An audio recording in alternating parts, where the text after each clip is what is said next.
If you have a feed in and a feed out, you can backstab the receptacle. You can take the feed in and the feed out, splice them together, and send one pigtail out to the receptacle. Or you can take the incoming and outgoing and put them on the 2 screws and use that plate as your feed through.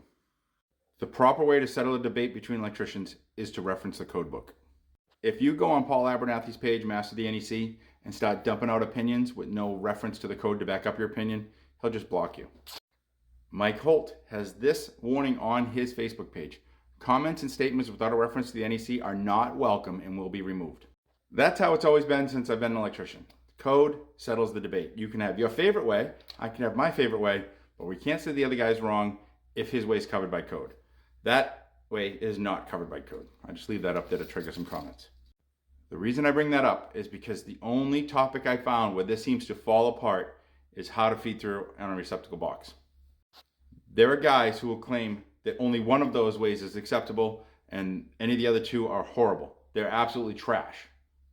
And while I have a favorite way out of these 3, the way I do the most, I could be in a debate team and play devil's advocate and defend any of these as the proper way to do it. This is my favorite way. This is the way I do the most. And I've never had anyone in real life have a problem with this. It just came up in the comments section that some people think this is wrong. And most of them were just trash anecdotes. But 1 or 2 people did have a good point that I cannot find the paperwork to prove that this tab is rated to handle the full current of the circuit. Because when you do it this way, the full current of the circuit passes across that plate.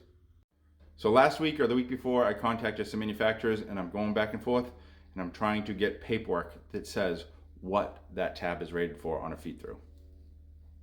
If somebody can find paperwork from the manufacturer or a code reference I don't remember that tells me I can't feed through on that receptacle the way I like to, or that tab has a current limit that is not what I thought it was, I will change my wiring practices to match that new code reference or change it to meet the manufacturer's specs. I will not change my wiring practices or even consider changing my wiring practices because you tell me about a service call you had last week, or because you tell me what your uncle told you 3 years ago, or some job an inspector failed you on in 1921. Nothing matters except for the specs from the manufacturer, the UL listing, methods of how you're supposed to use it, and the NEC. That is the only things that will change my mind. Because even though I prefer the screws on the side, as soon as there's 3 wires in the box, I have to pigtail. So it's not that I think pigtailing is horrible. I think the screws on the side is better for a few reasons. But that's just my opinion. Code's code. Thank you very much.